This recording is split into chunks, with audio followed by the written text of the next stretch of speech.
Rika sudah berjalan beberapa langkah di teras itu membuntuti lelaki berjas di hadapannya. "Maaf, ini mau kemana ya?" Bingung serta waspada dia menatap punggung tegap di hadapan dan lelaki satunya lagi di belakangnya. "Bukan saya yang akan bicara dengan Nona, tapi beliau yang ada di dalam mobil," jawab lelaki di hadapan tanpa membalikkan badan ataupun menunjukkan mobil mana yang dimaksud. Alis Rika dibuat berkerut bingung. "Beliau? Siapa dia? Apa saya mengenalnya?" Yang dibalas manggutan tipis sebagai jawaban iya. "Anda mengenalnya, Nona Rika?" "Oh, siapa ya? Dilihat ada bodyguard kayak gini, apa itu Anissa?" Batin Rika dengan kaki masih setia mengikuti langkah pria itu, yang membawanya ke sebuah mobil hitam yang terparkir di pelataran, dekat pojokan pagar, yang cukup tersembunyi dari keramaian ataupun pandangan mata orang lain. "Silahkan Nona, beliau telah menunggu Anda di dalam," kata pria berjas yang menuntunnya tadi mempersilahkan dengan gerakan tangan ke pintu penumpang belakang. Sejenak Rika tampak dirundung keraguan, masih berdiri di tempat menatap dalam diam pada pintu tersebut. Dari plat mobilnya sih jelas ini bukan milik Anissa, tapi hanya dia sih yang memungkinkan menyuruh bodyguard. "Nona Rika," teguran pria berjas menyadarkan Rika dari lamunan. "Anda tak perlu takut, beliau tidak akan menyakiti Anda, jadi silahkan, beliau sudah lama menunggu." Bujukan pria tersebut mendesaknya, hingga mau tak mau akhirnya Rika membulatkan tekad, memutuskan untuk masuk. Dia meraih handle pintu sampai terbuka sebatas badan, dan sejenak dia melongokkan kepala ke dalam yang ternyata kursi belakang itu kosong. Bukan hanya kursi belakang saja yang kosong, akan tetapi kursi penumpang depan maupun kemudi tak ada siapapun. Kok?" Rika hendak menolehkan kepala lagi ke belakang. "Ini di mana beli?" Namun secara tiba-tiba salah satu lelaki berjas itu malah memukul bagian belakang lehernya. Sampai dalam sekejap, Rika tak sadarkan diri dan ambruk dalam rangkulan lengan mereka. "Hati-hati, bos bisa marah besar jika ada sedikit lecet padanya." Salah satu lelaki tersebut memangku tubuh Longlai Rika yang pingsan ke dalam mobil di kursi penumpang belakang. Lalu barulah mereka pun memasuki mobil juga, dan duduk di kursi kemudi juga penumpang depan. "Ayo cepat." Dia menginjak pedal gas dan cukup tergesa memutar setir kemudi, sampai mobil hitam itu pun melaju ke jalanan dengan kecepatan cukup cepat. Sampai beberapa saat kemudian, dari kepergian mobil yang membawa Rika, kini berganti dengan mobil hitam lainnya yang melambat dan terparkir di pelataran rumah sakit. Dari dalam mobil tersebut turunlah seorang lelaki tampan bermantel hitam. Raut wajah dia tampak segar menandakan suasana hatinya sedang sangat baik. Dengan langkah semangat lelaki itu berjalan menaiki anak tangga teras dan melewati pintu kaca geser otomatis memasuki gedung rumah sakit. Tujuan dia untuk bertemu gadis yang sedang ada di dalam pikirannya saat ini. Dan langkahnya yang di lorong panjang itu mengarah ke lorong sebelah kanan menuju ke ruangan tempat biasa gadis tersebut berada. Namun saat langkahnya sudah berada di pertigaan lorong, "Dokter Franz?" salah seorang perawat menyapanya yang seketika menghentikan langkah kakinya. "Anda?" tunjuk Franz mengingat-ingat wajah wanita familiar di hadapannya. "Oh, maaf, saya lupa memperkenalkan diri. Nama saya Salsa. Saya perawat pendamping bidan Likanza," ucap wanita perawat tersebut tersenyum malu-malu akibat gugup. Franz membalas tersenyum. "Yah, salam kenal juga. Kalau begitu dia..." Franz celingukan mencari seseorang. "Dokter mau bertemu bidan Likanza ya?" tebak Salsa melihat gelagat lelaki tersebut, yang dibalas anggukan kepala oleh Franz. "Di mana dia? Seharusnya ini sudah waktunya istirahat makan siang kan?" "Oh, itu beliau..." Gelagap Salsa membuat Franz langsung meliriknya seiring kedua matanya menyipit selidik. "Kenapa? Apa dia masih bekerja di jam makan?"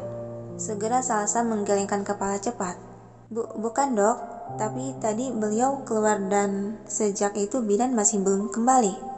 Alis Franz mengernyit tajam seiring kedua mata dia berubah dingin menajam. "Keluar? Keluar kemana?" "Oh, saya tidak tahu dok. Soalnya tadi ada 2 orang lelaki berpakaian rapi yang ingin menemui bidan. Terus mereka kemananya saya tidak tahu. Mendengar hal itu rahang tegas Frans mengeras dan gigi dia mengkerat geram. Sampai-sampai Salsa yang melihatnya dibuat merinding takut. Apa ini? Aura menekan apa ini? Batin Salsa seiring tubuhnya sedikit gemetar dan refleks menundukkan kepala menghindari tatapan membunuh dari lelaki yang sedang diliputi aura gelap oleh amarah.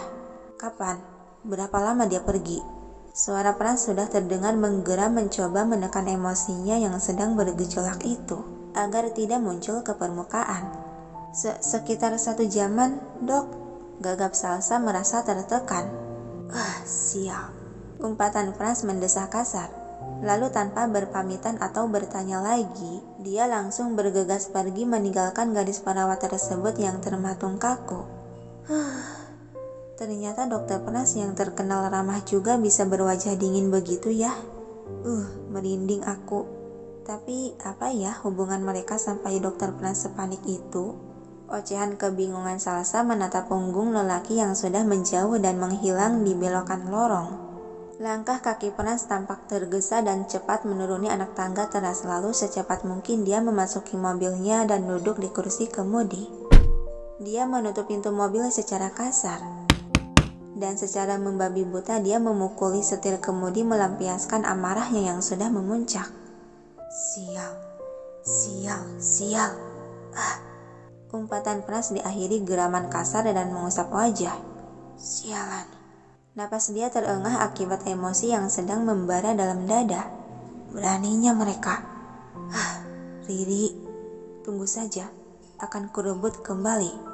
Geraman Frans lalu merogoh ponsel dari saku mantel dan mendial nomor kontak bernamakan Papa. Halo, ada apa Frans? Suara lelaki dari seberang telepon menyapanya.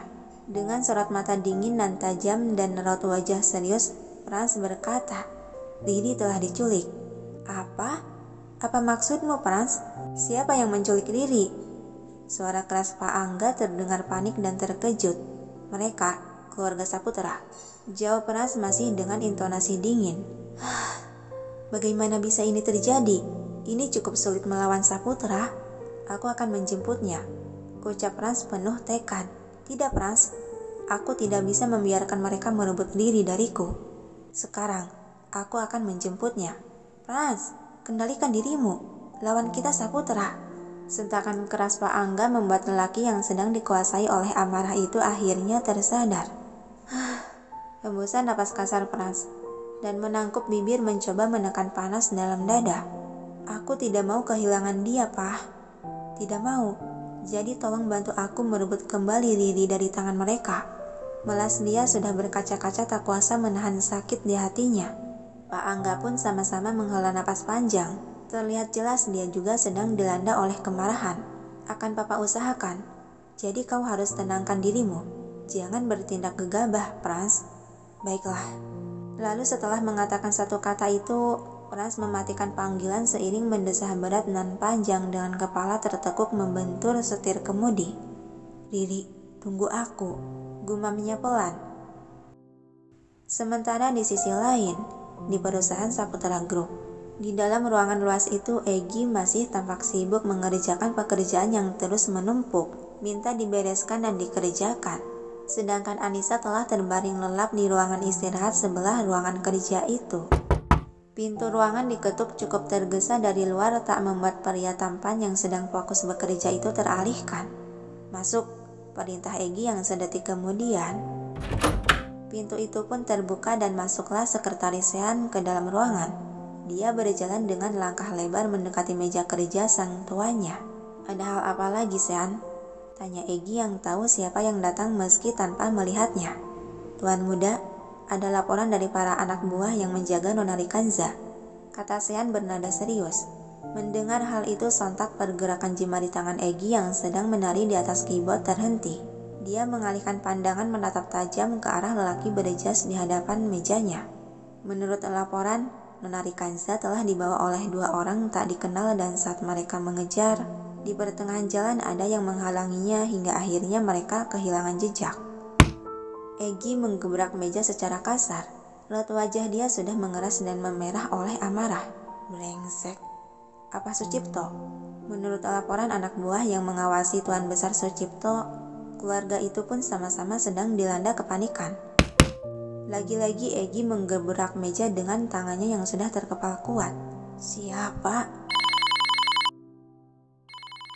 Dering ponsel memutus geraman Egi. Netra Hazel tajam itu melirik ke arah layar ponsel yang tergeletak tidak jauh dari pandangannya. Alex, alis Egi mengkerut tajam. Lalu segera dia mengambil dan menempelkan benda pipih itu ke telinga. Ada apa? Todongnya tanpa basa-basi. Kebiasaanmu yang selalu keinti, suara Alex yang terdengar santai dari seberang. Katakan Lex, jangan membuatku membanting benda ini sekarang. Oh, sepertinya suasana hatimu sedang tidak bagus. Baiklah, aku akan langsung bertanya. Istrimu kan sahabatnya Rikanza. Apa ada hal yang dia katakan soal Rikanza? Sejak semalam dia sulit dihubungi. Ternyata bukan kau. Serobot Egi memotong ucapan. Hah? Apanya yang bukan kau? Kebingungan Alex dari nada suaranya. Sejenak Egi menghembuskan napas panjang seiring mengepalkan tangan menekan amarah dalam diri. Dia diculik. Suara keras dari seberang telepon yang sepertinya benda yang terjatuh, menandakan kalau si Alex tampak terkejut. Kau? Jangan bercanda. Suara Alex tergagap dan bergetar oleh saking terkejutnya. Aku tidak sedang bermain-main, Lex. Rikanza diculik. Lagi-lagi suara keras benda berjatuhan dari seberang telepon membuat Egi menghembuskan napas panjang lalu mematikan panggilan. Sean. Iya, Tuan Muda, sahutan sigap Sean yang masih berdiri di tempatnya. Egi menekuk kedua sikut tangan ke atas meja dengan jemari menempel ke bibir sudah bermode serius. Hubungi ayah dan kerahkan seluruh pengawal untuk mencari. Baik, Tuan Muda. Jawab sigap Sean kemudian menundukkan bahu sebagai hormat dan berbalik pergi meninggalkan ruangan.